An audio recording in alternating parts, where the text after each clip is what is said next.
Hello guys, my name is Amit Sani and I welcome you on this video. In the last video in the morning, these videos come. In the evening, MCQ lessons they come.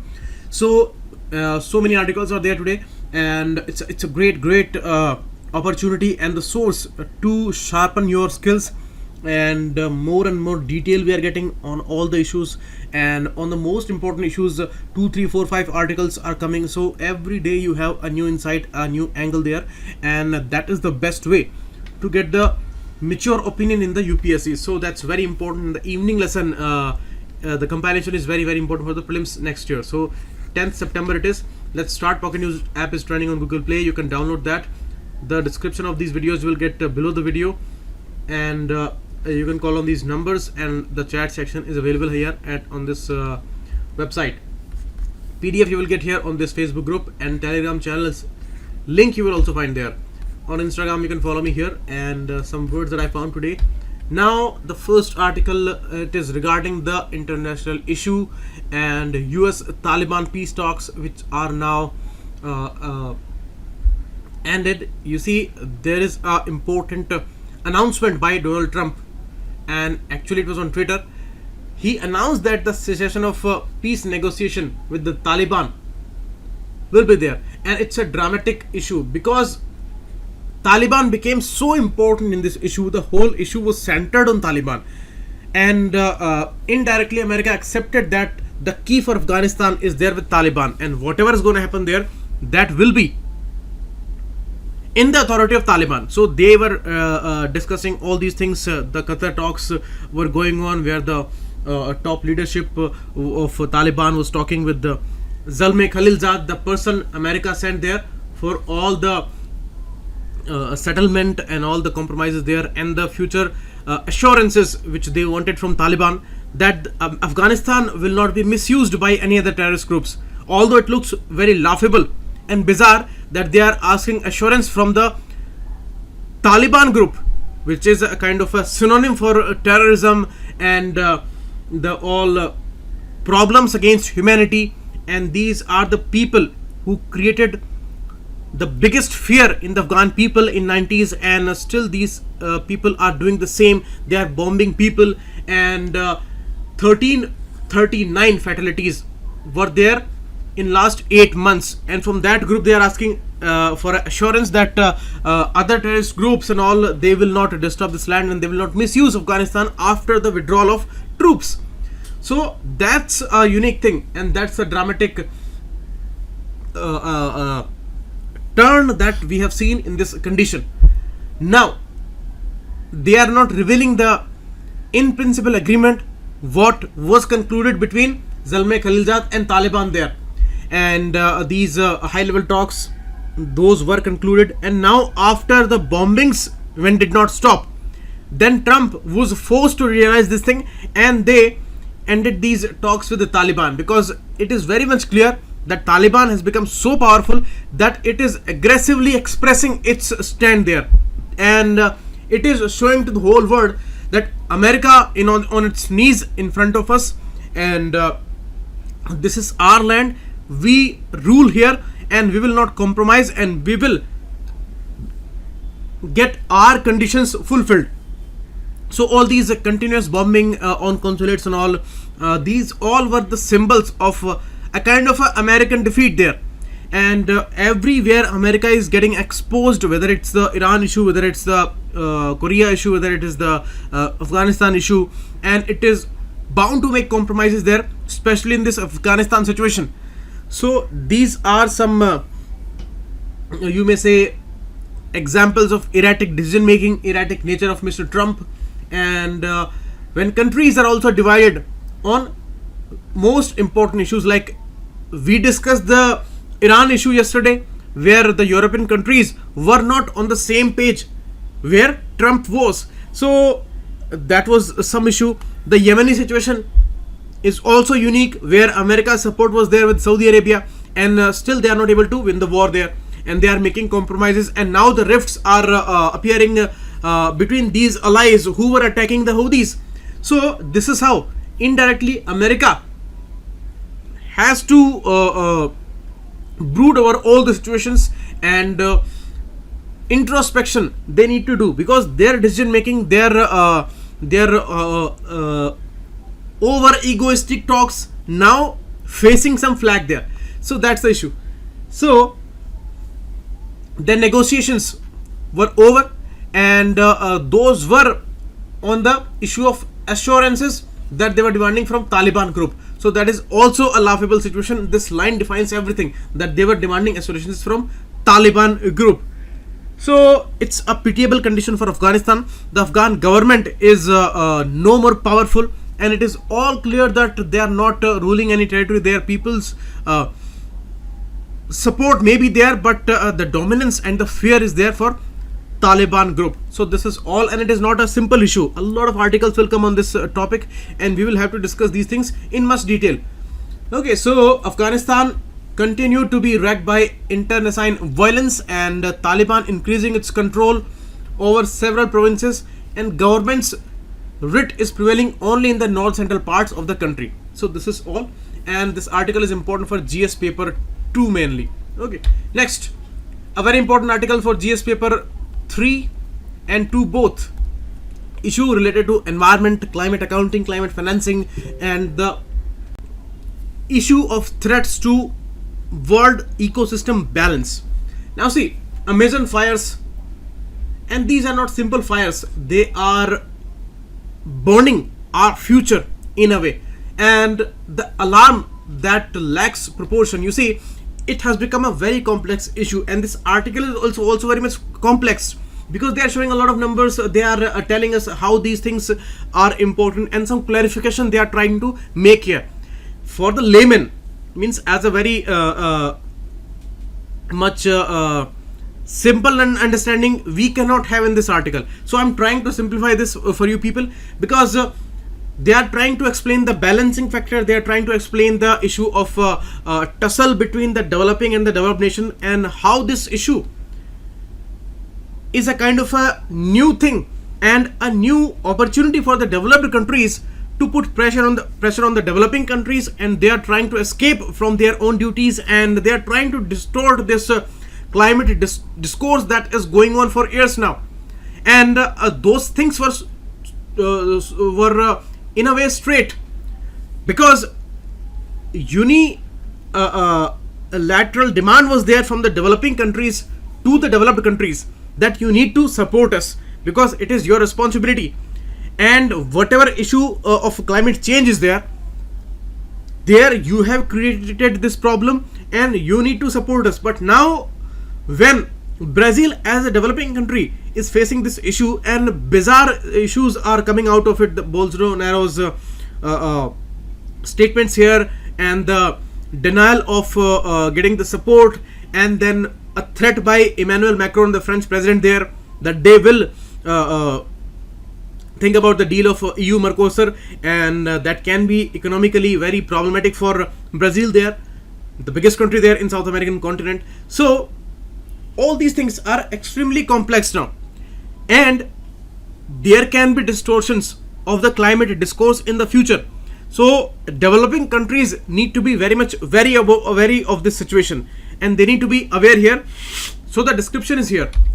Let's see. Provocatively anti-environmental and climate denial views of Brazil president, and they are just like Trump's ways. But you see, there is a difference.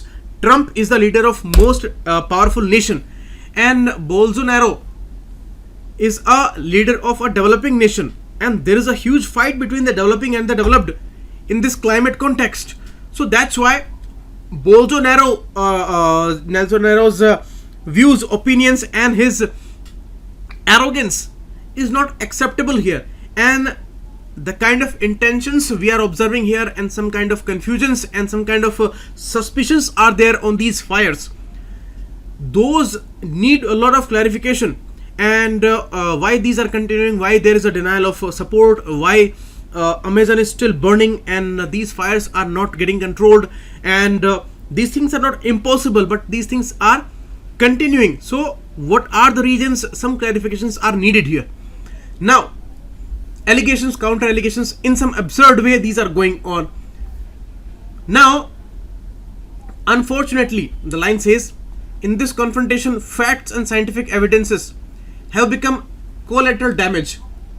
You see, they all are busy in a kind of a confrontation where allegation counter allegation is going on, and the Amazon is burning.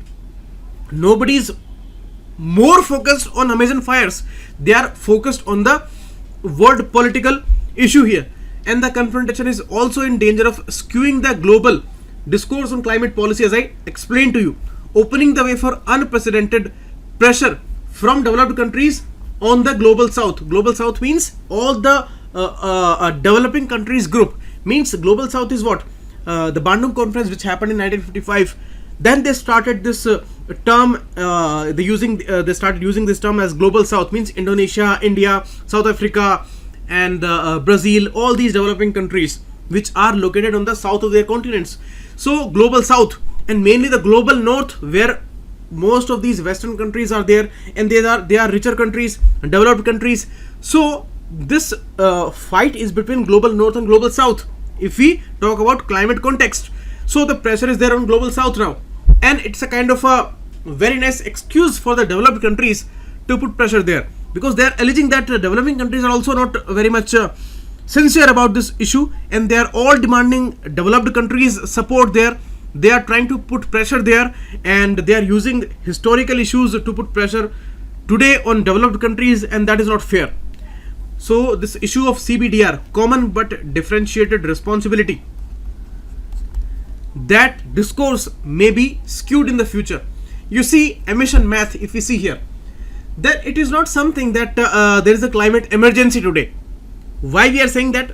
We are not trying to negate the Amazon fire issue here. That is extremely sensitive and devastating, but the kind of excuse which is being explored by developed nations, that we need to define here. Means it's a big problem, but it is not a climate emergency, because earlier there have been many fires, and if we see the condition of these fires and the threat there, then we need to see some numbers here. You see, since 1750 year, when this industrial revolution started, 30 gigaton of carbon dioxide we have added, and the margin remains huge. Means plus or minus 45 gigaton can be there as an addition, or the minus there. So all the more, if you see cumulatively, then it's all a neutral issue. If we see the fires, emissions, and the land use change policies, and whatever destruction that has happened, but vegetations continue to grow. They absorb also. If they are destroyed, if more carbon dioxide is added in the atmosphere, then vegetations are also absorbing a lot. So carbon dioxide, which is there in excessive amount, that is being absorbed also. So it's a kind of a neutral condition. That's why we say net balance. Okay, so that's the issue. And cumulative emissions from land use change since 1750 amounted to 180 gigaton, and where the more and more agriculture croplands are coming up, because we need food security, so jungles are being cleared. So that is also a big reason that additional gigatons are there in the atmosphere. But you see, the undisturbed vegetations like Amazon forest, they continue to absorb the excessive carbon dioxide, so they balance these things. And that's why the Amazon forest, the tropical forest and all, these are extremely needed for the future, because they balance. So 160 gigaton is absorbed out of 180. 160 is absorbed, so you can see only 20 gigatons difference is there. But future is under threat, because the pace of deforestation and the degradation is very huge, and that's why we are at threat. Today it is all okay till now, not all okay, but in a way it's not an emergency, but in the future it may be a condition of emergency. So that's why these are extremely important, but still in a way not an emergency. The way they are finding an excuse there and putting pressure on global south, that is not fair in a way. Carbon accounting, the main issue. You see, the most important and relevant issues today which are going on for the last 2-3 years, these are carbon accounting, carbon emission trading, and the climate finance, and the climate economics. Okay, carbon economics. these issues are most relevant here, and you need to be very much clear about these concepts. They are asked every year in the environment section, the forest service examination, the prelims is there combinedly. So these questions are very relevant and common, and in the mains also you need to write these things, and these will give you additional marks. Okay, they will certainly fetch you additional marks there. So these issues of carbon accounting, they talk about annual emissions, and there is a issue, as we discussed, that the net balance is close to a neutral condition if we talk about land degradation and deforestation. But the fossil fuel use, means we are using petrol, diesel and these coals. These things were buried under the land billions of years back. Now we are exploiting them, means there is no way we can compensate for those things, because these are additional emissions, and those are the real problem creator. Means if we are destroying trees there, we can plant more trees. It will take time, but anyhow it will balance, and the vegetation is continuing to absorb the carbon dioxide. But these fuel emissions, they are the real problem creator, and there the responsibility of developed nations that lies. So that's why those are something that we can never send them back from where they came from, because we are using them, exploiting under the earth. So that's why more control must be there on those issues, and that's why the renewable energy and the electric vehicles, they are the ultimate solutions there. So there we need to focus a lot, and there developed countries need to support the developing nations for sure. Okay, now overall tropical forests were marginally a source of emissions of about 0.11 gigatons of carbon per year, if we consider these forest fires and all. And clearly there is no cause for complacency, means we are not trying to negate the problem with these fires and with these deforestation issue. Those must go on, and the ultimate efforts are needed. But certainly the way developed countries are putting pressure, it is not an emergency here. The COP14 is going on, then this article becomes much more important.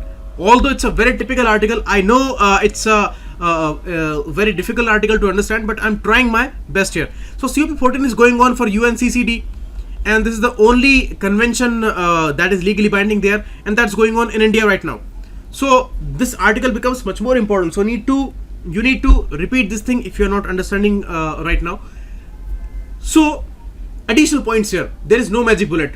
As I told you, we need to make efforts for these deforestation issues and all, and this convention UNCCD is the most important one here. But you see, these are not magic bullets to reverse the conditions, because as I told you, fossil fuels are the real problem creator, and these things may neutralize their own problem, means the Amazon fires and all these kind of issues,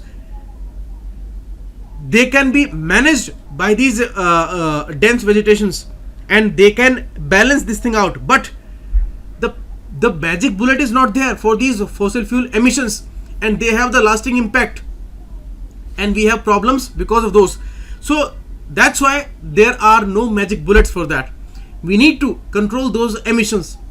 Okay, and whatever IPCC has told us, that is also talking about these fossil fuel emissions. So ultimately the responsibility remains for sure with the developed countries, and developing countries also need to be very much aware, and they need to put extra efforts there, because things will not be sorted out if only they are going to allege the developed countries and they are not taking any effort. Like Mr. Bolsonaro, he has made absurd statements there, and they are not looking very sincere in managing those Amazon fires. So this will not do very well. They also need to make many efforts, but the support from the developed countries is a must. Okay, so that's the issue. And we have been observing all the evidences, like the France temperature in these summers went up to 44 degrees centigrade, and that is unprecedented and very much alarming. Siberia, Canada forests, they are having fires because the unusual high temperatures are there. Those are the regions. Means evidence is in front of us, and you cannot say that these climate politics will help anyway. All countries combinedly need to make much more effort, and that's needed. Okay, so it's the issue, and some positive things are also there. Like if we talk about developing nations, then we need to talk about Brazil. Today the fires are going on, but Brazil has done very good in the recent past. Like the land degradation and the deforestation was going on with a very fast pace, but it has controlled to some extent, like 75%. They have reduced this speed of deforestation since 2005, and that contribution is good.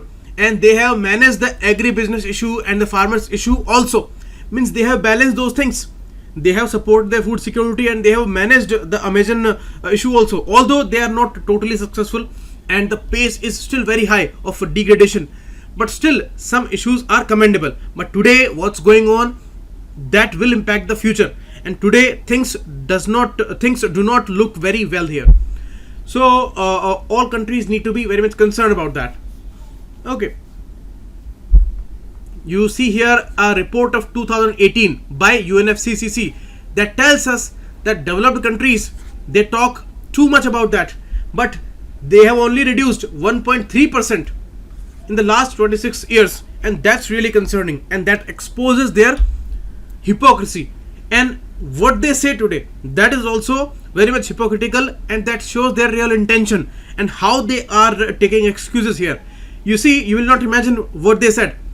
Stephen Walt, a US foreign policy commentator, the same country whose leader says climate change is a hoax, that country's commentator said that major powers could intervene even militarily to discipline nations recalcitrant in climate action. Means the countries like Brazil or any other country who are not looking very sincere in this climate change issue, we can take military measures against them. We can intervene militarily also, and that's the most bizarre thing here, because their country's leaders say that climate change is a hoax, and they say that we can take military actions.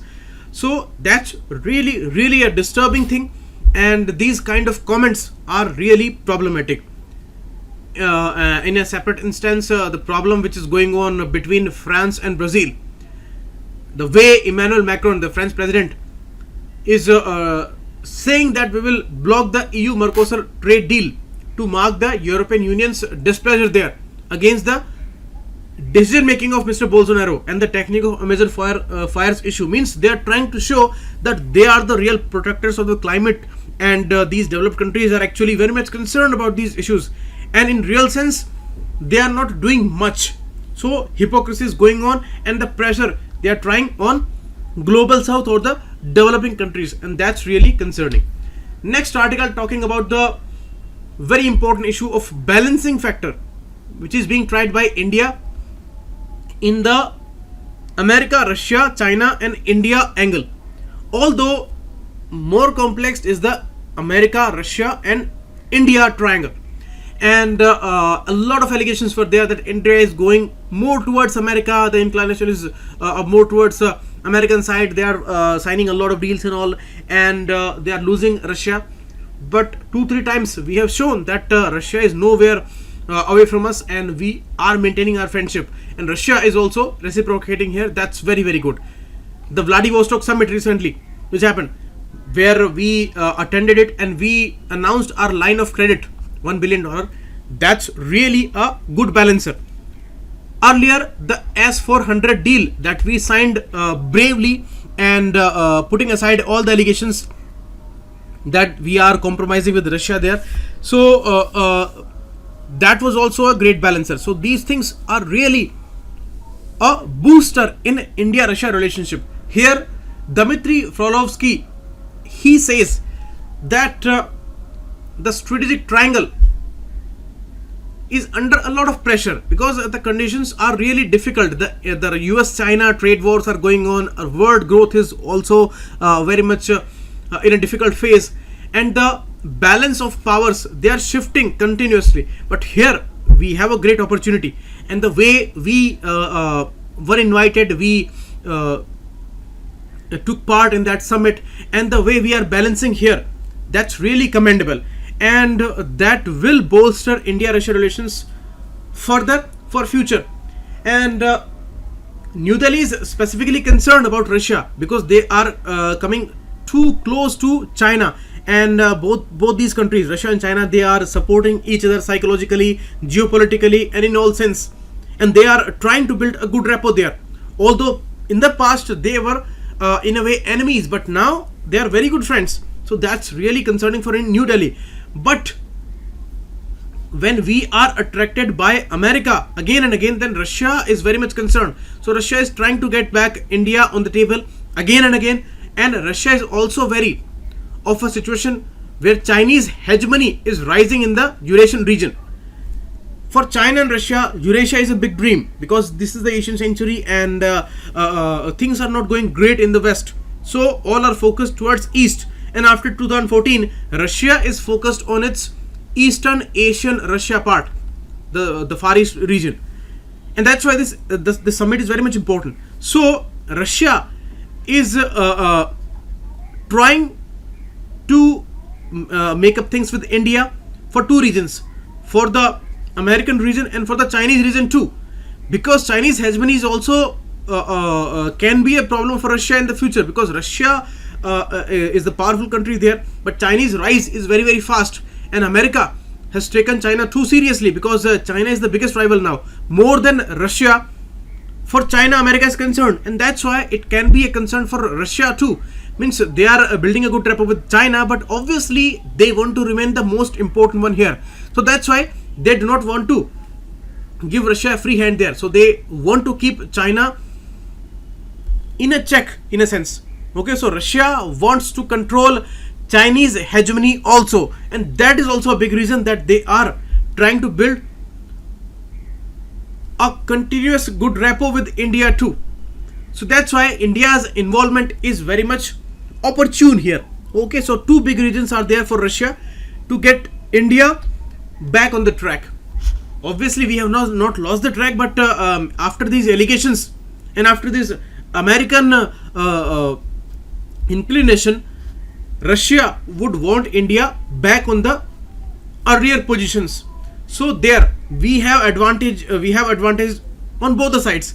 Like America is giving support here, and we are getting Russian support also. So if we are handling the situation very efficiently, then we are advantageous on both the fronts.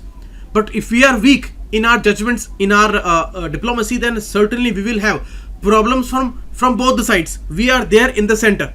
Okay, and we need to control the Chinese pressure there, because China is trying to control the situation on all the fronts, whether we talk about Indo-Pacific or whether we talk about Asian region.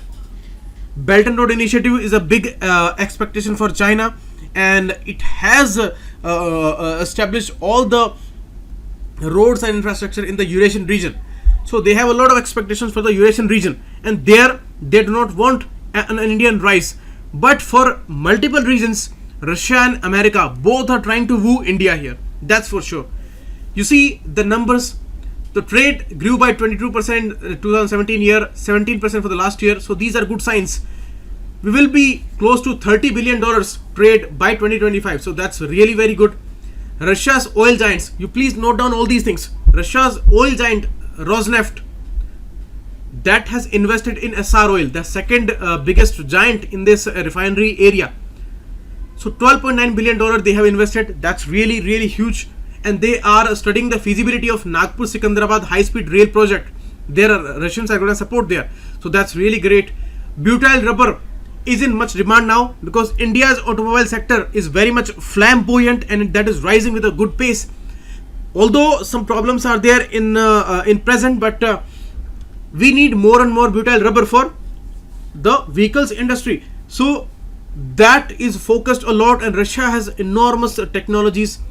And February 2012, Reliance has signed a pact, and it's a joint venture in Gujarat, Jamnagar, for Russian Cyber and Reliance. So now Cyber has agreed to share proprietary butyl rubber technology, and that's really a great thing for India and unprecedented for a Russian company. They do not share these technologies very easily with countries, but with India they have compromised a lot in the past, and still they are giving a lot of support. So in a way, Russia is way more a true friend for India than America, and always they have supported us. We signed a friendship treaty in 1971 during the Bangladesh situation. Bangladesh was created. West threatened us. Russia countered that, and Russia sent their fleet for support of Indians. So since then the friendship is going on, and Russia is the biggest defense partner for us, largest arms supplier for us, and that is going on as a rock strong friendship. Recently some suspicions were there, but again these things are getting solved, and with a very fast pace. And the new summit in far east of Russia, that is a good balancer there. So many things we need to note down here. $5 billion S-400 air defense system deal that we did very bravely, boldly. That was great, and ultimately it will be close to $10 billion deal. Next, Kamo KA-2226T helicopters. This deal we have signed, and frigates deal. That's important deal we have signed, and a joint venture in Amethi, Uttar Pradesh. For what? For 7.5 lakh Kalashnikov AK-203 rifles that we will build, and that important venture is going to be very, very important for India and Uttar Pradesh both. Sukhoi 30 MKI we are going to acquire. 21 MiG-29 fighters we will acquire, and Project 75, the submarine project, very important project. There Russia is supporting, and 114 fighter jets deal for Indian Air Force. All these things are going on, and they are huge deals, and that's why Russia becomes the largest supplier for these weapons and aircrafts there. So nothing can be bigger than that for India-Russia relationship, and that's going on. And Russia has supported us in inducting India into SCO organization. China certainly did not want India there, but Russia supported India a lot. So that is also a big evidence that Russia wants a true friendship, and always it supported India. So that's why it's a true friend in all the senses, and we need to maintain this relationship rock strong always. And always experts say America is not that much reliable as Russia is, and Russia has given all the evidences that it supports India always. So that's why it's a great thing, and always it's a happy moment to be with Russia. And Mr. Modi deserves a lot of praise here, because his personal rapport with the Russian leader is also great, and that has its own impacts, and we have a positive situation there with Russia now. Balancing roles are too many, and a peaceful exchange between New Delhi and Beijing is perceived as fragile, and Russia's role can be very positive here, even in balancing the India-China situation. Means the confrontation must not be there for sure, and Russia supports that between India and China. So checking China is going on both by India, Russia, and America too. Means America is always for checking the Chinese dominance there, but the Chinese rise is concerned is concerning for all the countries. Okay, you cannot say that Russia is not concerned. Russia is certainly concerned. So that's why the Russian role in Asian region is extremely important for India. Okay, so this is all, and we will keep getting many more articles in this issue, and these examples which are given, they can be asked in prelims and for the mains answering. These are extremely important. So I'm giving you a question today. You can write a mains question that comment on the India-Russia relationship. What are the challenges in the recent times, and what are the balancing factors, and what are the opportunities that we can hope in the future, which will be great for India-Russia relationship. Okay, and they may ask you that comment on the India-Russia relationship in the Chinese context or in the American context. So all these things will be very much helpful there. Okay, you can write these important questions. Next article is regarding the steel frame of our Indian system, that is a bureaucracy.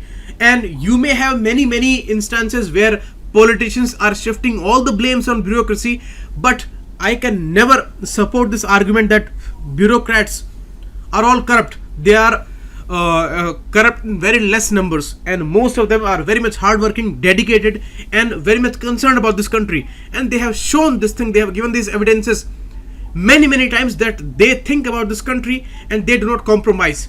And where these ideals and these basics are bolstered, this is the institution of Lal Bahadur Shastri National Academy of Administration.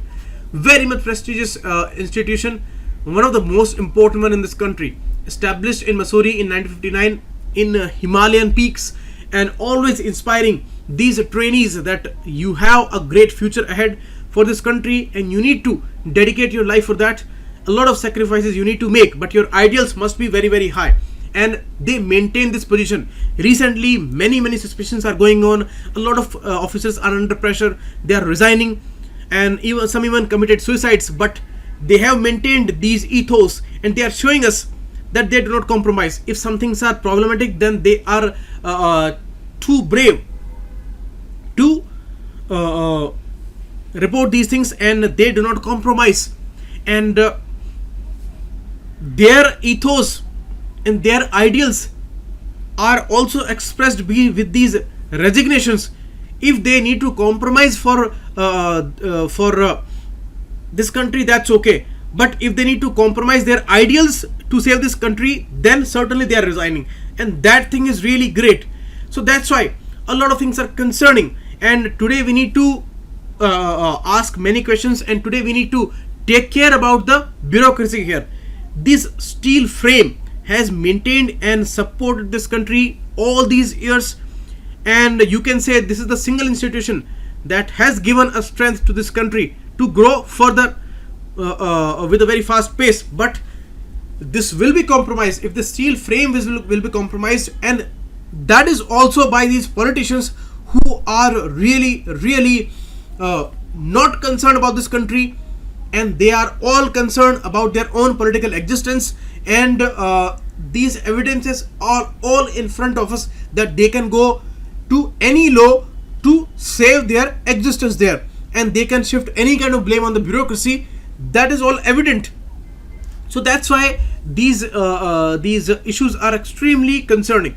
IAS motto is Yoga Karmasu Kaushalam, and their song is How Dharomate Dheer and How Karomate Beer, means be firm in your faith, and you need perfection in your action and the proficiency in your action.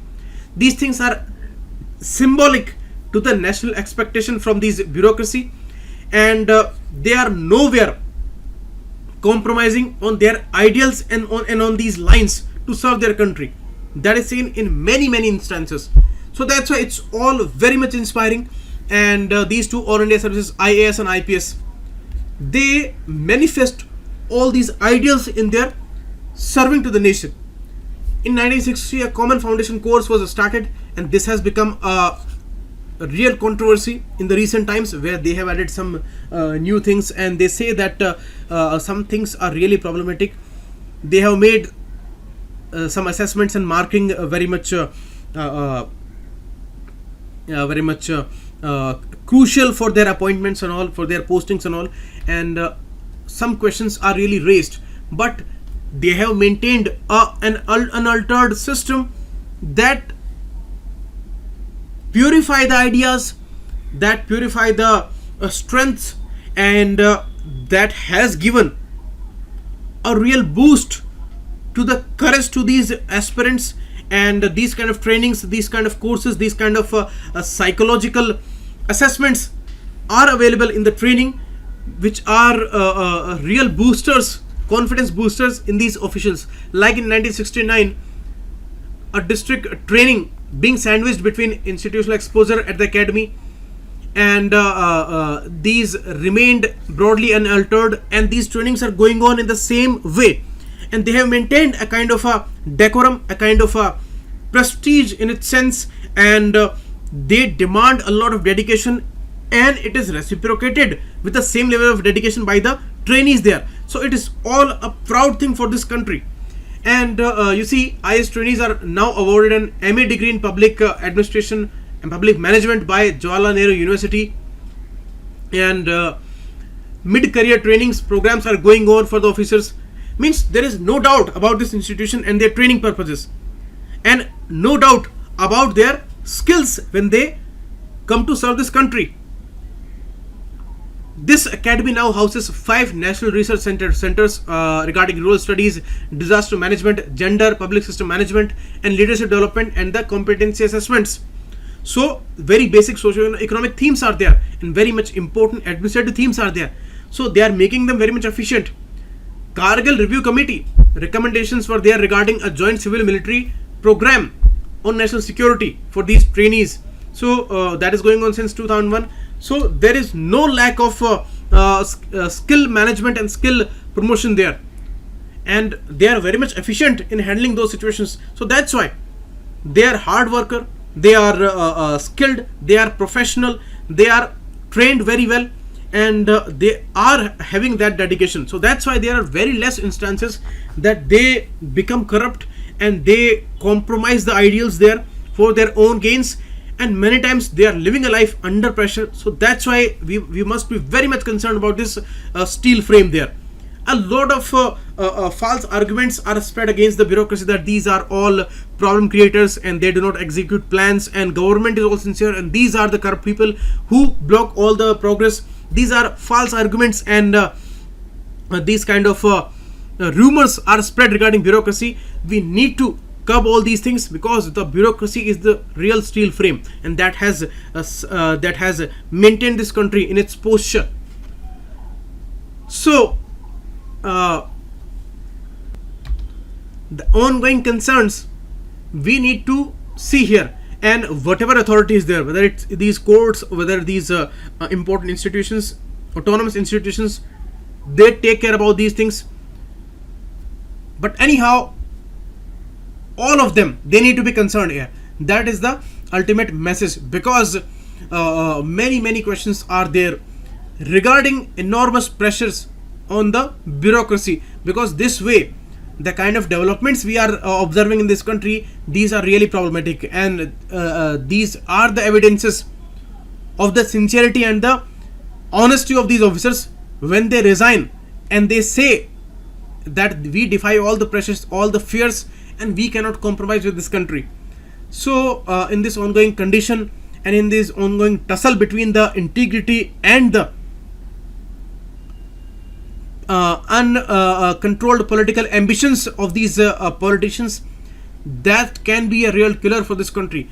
So we need to be extremely concerned about that, and we need to recognize that idealism as a virtue may be on the wane, but is not vanished altogether in the bureaucracy. And despite our uncertain glory, why uncertain glory? This is a very strong phrase to use about India, because the kind of developments we are observing, the kind of media role, the kind of social media role, the kind of people's participation, the kind of people's foolishness is coming out of in this in these times, those are real concerning situation, and we are not very much certain about this country's future glory, because this way, these kind of development we are observing in people's aspirations, their decision making, their particular understanding levels, and the kind of inequality in this country that is rising, and the kind of problems, the divisions in the societies, the religious issues and the intolerance issues, mob lynchings, the kind of developments we are observing, they are putting a big question mark on this country's future glory. So despite our uncertain glory, if one looks at the trajectory of independent India and compares it with that of our immediate neighbors, our higher bureaucracy appears to be a defining difference. Means they are really respectable. They have shown great examples of a glorious bureaucracy and a glorious diplomacy there. And this academy in Missouri deserves some credit for that. So it's also inspiring, it's also boosting, but it is pressurizing us as a reader to be introspective, to be concerning about these challenges on these honest officers. So this is all for today. We will meet again tomorrow, and in the evening MCQ lessons we will take all the facts. So you are welcome there, and please do attend that lesson. Thanks a lot. Keep watching. It was Amit Sani.